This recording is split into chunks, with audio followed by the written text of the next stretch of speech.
All right, guys, here we go today talking about a fun topic where you're talking about Mark Rippetoe, talking about strength training versus CrossFit and why he thinks CrossFit is the stupidest thing on the planet. We got some beef with this guy already, so there's lots to talk about in this video. Let's get into this one. Check it out.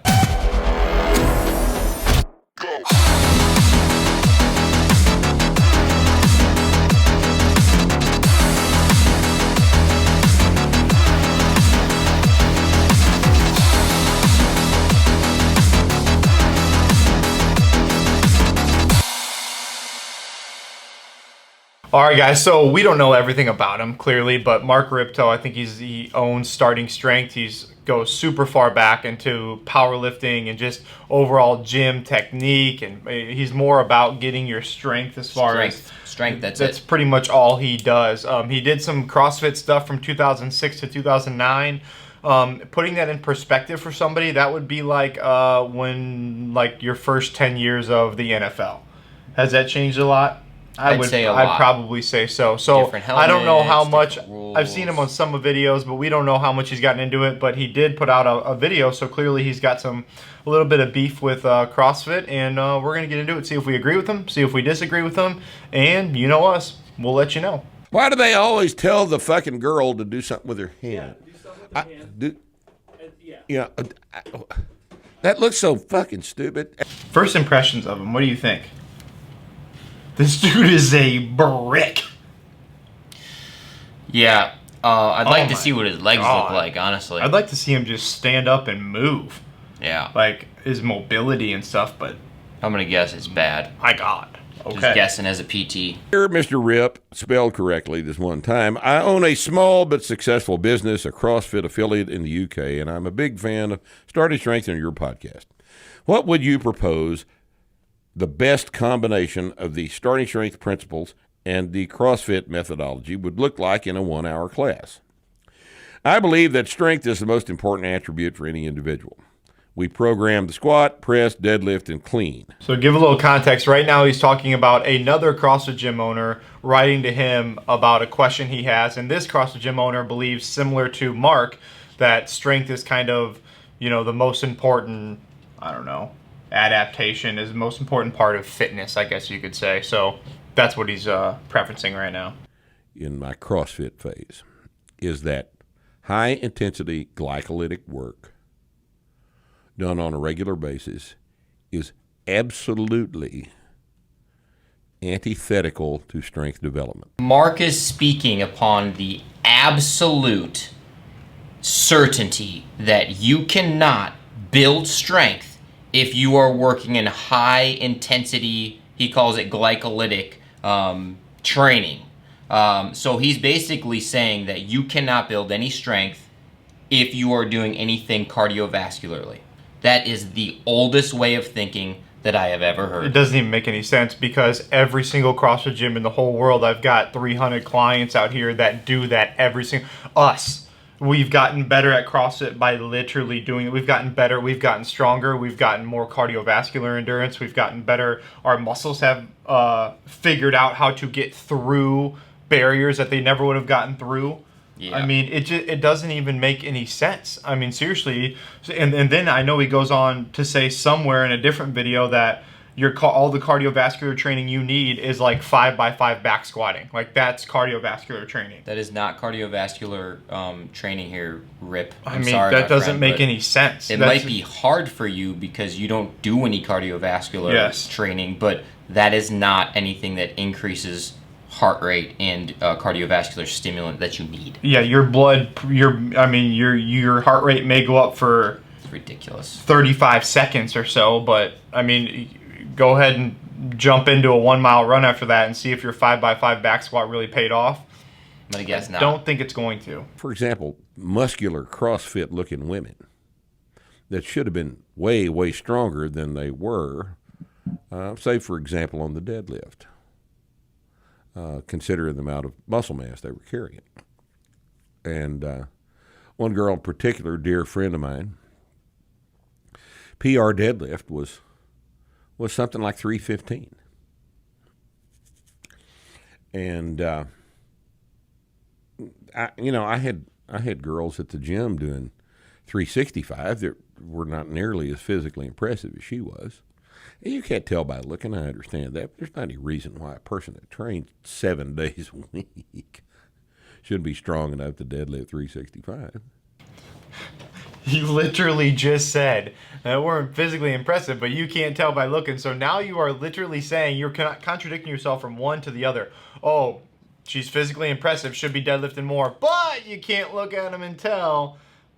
Yeah, it doesn't make any... What is even... I don't even know what to even say to that because it doesn't make any sense at all. I don't either. And so what he could potentially be saying here, and I don't know, I'm not trying to put words in his mouth, but he's saying that the person that is more aesthetically pleasing and better looking muscle mass wise is not able to lift maybe as much as some of the other people that aren't as good looking almost. So you're saying if you took someone who is shredded and strong and able to lift 315 as a girl, which is actually pretty good, and then you compare it to some fat blob that only deadlifts and bench presses, that the person that's bigger is probably going to be able to lift more weight. Well, yeah, that makes sense because that's all they fucking do. Yeah, mass is going to move mass in that case. It doesn't matter. I mean, looks-wise, and honestly, if they are that shredded and that physically impressive, that's because they are adding in the cardio and they are doing these other things to try to be a little bit more well-rounded. When you're just focusing on strength, no shit, your athletes are going to be able to lift more than the CrossFitter or this other physically gifted human that looks great. You could say that about anything. If all I did was run, I'd probably get really good at running. But I would be terrible at lifting. I would. It doesn't make any sense. The fact that if you do 100 air squats as the conditioning element in your training day, your 1 hour appointment, having just done a heavy set of 5, you have undone and then some everything you accomplished by doing a heavy weight. You have to understand. So what he's saying here is that there's no way you can WOD and get stronger. For the last decade plus 2 years, that is literally what I've done, and I've gotten stronger every single day. And then he'll be, newbie gains. It's been a decade, dude. And really, I didn't start getting really good and strong until I was probably 6-8 years in, something like that. Yeah, I think the absolute, the talking in absolutes, we have talked that this is Colin's biggest pet peeve, of course, which is one of the reasons why we're talking about this. But he's saying if you do a heavy back squat and then you do a workout, you will undo and then some. So you will get weaker. Yes. He is saying you will get weaker if you do a cardiovascular workout after you do strength training.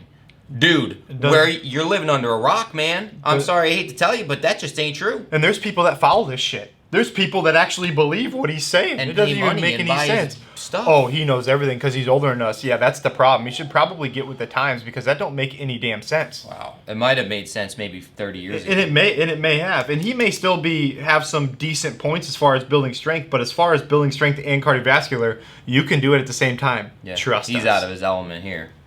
Conditioning, especially if it's done incorrectly, which means random and crazy and against the clock. And here's some of the things about, I always hear the strength side of things and the other people who talk about just longer endurance is CrossFit is random. It's random. It's this. It's number one, if you're with a good programmer, it's not just random. It's all put together. Do you think Dave Castro programs randomly interference wise and not interference and you know, if like just take the total bar run workout, I mean everything you think he's thought of before, and if it is random, and I think probably what he's referring to is that he's so far backwards is the hopper back in 2008 2009 where they pulled out random movements. Could be, the first year of the CrossFit Games. But when he only looked at CrossFit 2006 2009, but that is life. I mean, he always talks about physical adaptations. It's like when you go out in the real world, do you know exactly what's going to happen? You have no idea. It's all random. Your whole fucking life is about random shit that's going to happen to you, and you've got to be prepared to deal with it. That is some of the stuff CrossFit does, is that it gets you in the mindset to be able to change up and adapt to whatever you got to do in your physical adaptations and your psychological adaptations. Physiological adaptations. Also, for the random piece, how many hours do you spend programming per week? 20 at the. That doesn't seem random to me. At the least this 20? man spends at least 20 hours a week making sure that things line up appropriately so that your body is getting hit from different angles all the time and challenging yourself. Not using too much shoulder, not going overhead as much, what you're doing on your pressing. And sometimes I throw the same shit in the same wad back to back. You know why? Because you don't know what's going to happen. You don't know. Some days, you know what? Life's going to be shitty. And you know what's going to happen tomorrow? It's going to be fucking worse. And you're going to have to live through it. Otherwise, you can sit in your couch and bitch about how hard it is. That's fine. But if you don't have any other way to deal with it, I guess you just give up on life. See you in the next one. That's it. Work on strength then. Number one, for me, I'm going to ask Joe this right after this. I disagree that strength is the most number one thing for any individual. Do I think it's important? Absolutely. But I think your cardiovascular health and the way you carry yourself that way is going to be way more beneficial to when you live longer and you're older versus if you can just go move that big boulder. You know what you can do now is go get a backhoe or a bunch of other fucking people and guess what? Move it a lot easier. It's called technology and machines and other shit we got nowadays. It's pretty crazy. It works. Yes. Yes, it does. I understand that your clients want to get hot and sweaty because you've taught them that being hot and sweaty is good. Hot, sweaty, tired is exercise. That's what we do for today. That's the part of the ticket that you punch before you send these people home that convinces them that they've gotten their money's worth from you because you have not educated them correctly. So if you leave hot and sweaty, you haven't been educating your clients because they haven't done enough strength work, I guess, right? That's what he's saying. I guess I'm so lost right now that I want to throw this fucking laptop through the window because it is so ridiculous. It makes me feel kind of cultish for him. Yeah, He's basically saying you haven't educated your people correctly. You need to teach them that nothing else matters in life other than strength. Only. And while you're doing that, you need to buy my programming and only do my programming because my programming is so good because you'll increase your deadlift. Fuck you. And I'm 185. They're to get stronger, make them stronger. Don't do things. I understand what this guy's trying to do. He's trying to get people as strong as possible. Here's the thing. The people out there that care about being as strong as possible, the very few that really only truly care about that, they're not doing CrossFit. CrossFit is trying to be all cumbersome. I'm not trying to get Colin Cartier's back squat as high as possible. I'm trying to be right here at everything. I'm not trying to have my running up here, my back squat down here. I'm trying to even them out. That means if I've got to lose some and gain some, that is called fitness and being your overall GPP and being prepared for life. Right. And we are also looking ahead to our future. And hopefully one day we'll be able to play with our kids our whole life and then maybe our grandkids or something like that and go on long hikes. If you ask Ronnie Coleman to go for a long hike and play with his grandkids, if he has any, I'm sure he's probably not going to be able to fucking do that. You ever see that man now? Or not as good. I mean, when you're putting that sort of weight on you, you cannot tell me that that is the way to live longer. And I would assume your physiological adaptation is you're trying to get involved with your environment and trying to live better throughout your years. And being a strong, I mean, the life expectancy, I don't know. You guys fact check it all, but I'm assuming it's not all that high for someone who has that much muscle mass with gravity pulling them down as they age, and they're probably all screwed up as far as mobility goes, as far as, all that stuff. Yeah. Agreed. I don't know, man. Okay, but you're not asking me a business model question. You're asking me an exercise question. And if you want to train people for strength, then that's what you do. Perhaps you and they don't understand that in the process of taking somebody from no squat for 3 sets of 5 to 185 pounds for 3 sets of 5, that conditioning is provided too.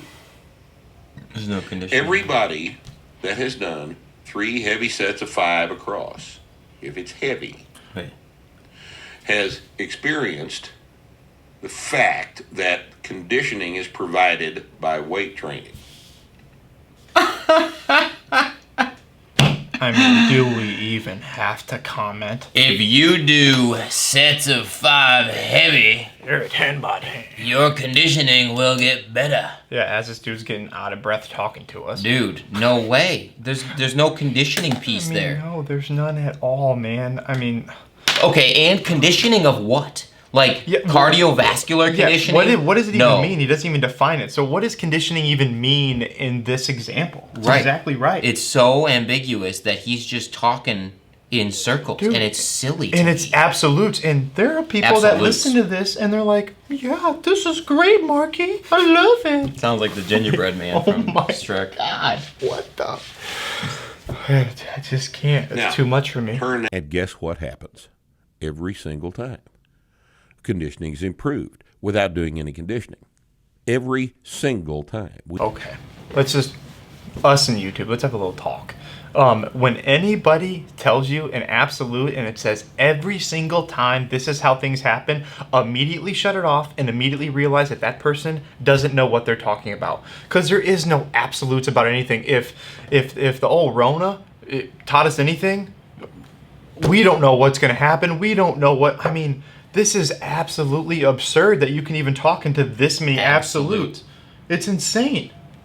Yeah, I don't know how you could have any following at all. This guy has a huge following. Even if you went through all these strength cycles, which CrossFit doesn't really believe in, and you moved your back squat up, I got my back squat from 400 up to 450, and then you had to add in your conditioning, it may stay, but it's probably going to come down just a little bit because you're probably going to lose weight a little bit, but it doesn't need to even be there if you're talking about us being at the same. Yeah, if you're doing what he wants to do is only gain strength, then I guess. Yeah, that's what he said. Absolutely, 100% of the time that he's done it, his conditioning is improved. Every CrossFitter quit.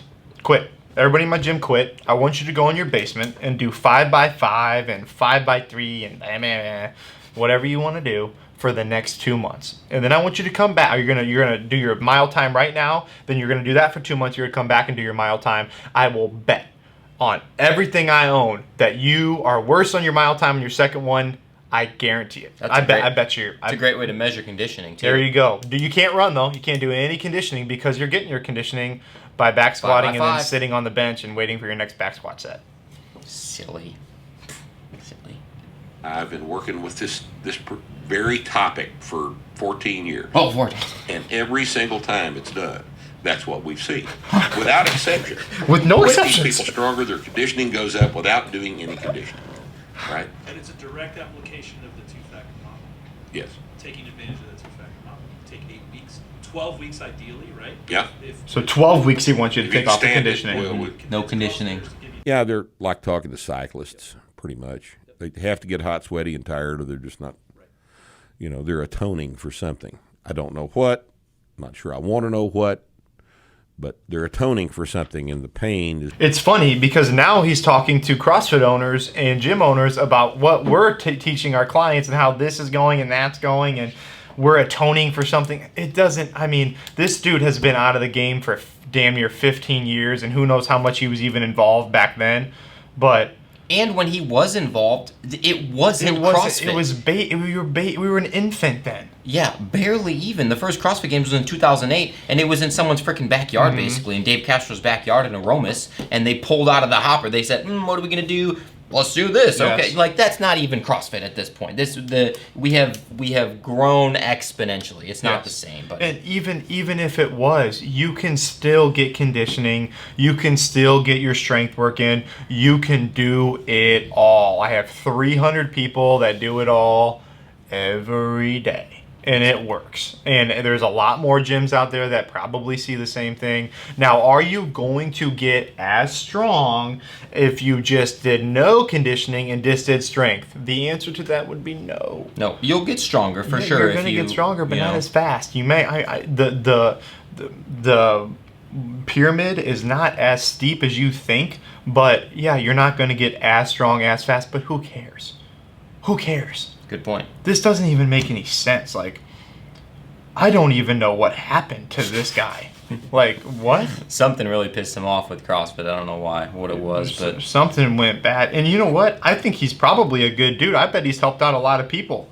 But you shouldn't be able to just get on here and just throw a bunch of bullshit out there and teach people this. And there's a lot of people that probably follow him that think, oh, yeah, absolute physiological adaptations cannot be performed if you're running and then you're walking and then you go into back squat. Go ahead. All right, guys. Well, if you have only worked on strength pieces at all today or in the last 2 months, like you've been told to do by this boy here, or if you've actually done your workout today, you got a little sweaty and a little out of breath and got a little bit better today, we recommend you like this video and you subscribe. I would say, you can check this guy out, but I wouldn't waste my time if I were you. I would just watch this video here. That's probably all you need with this guy.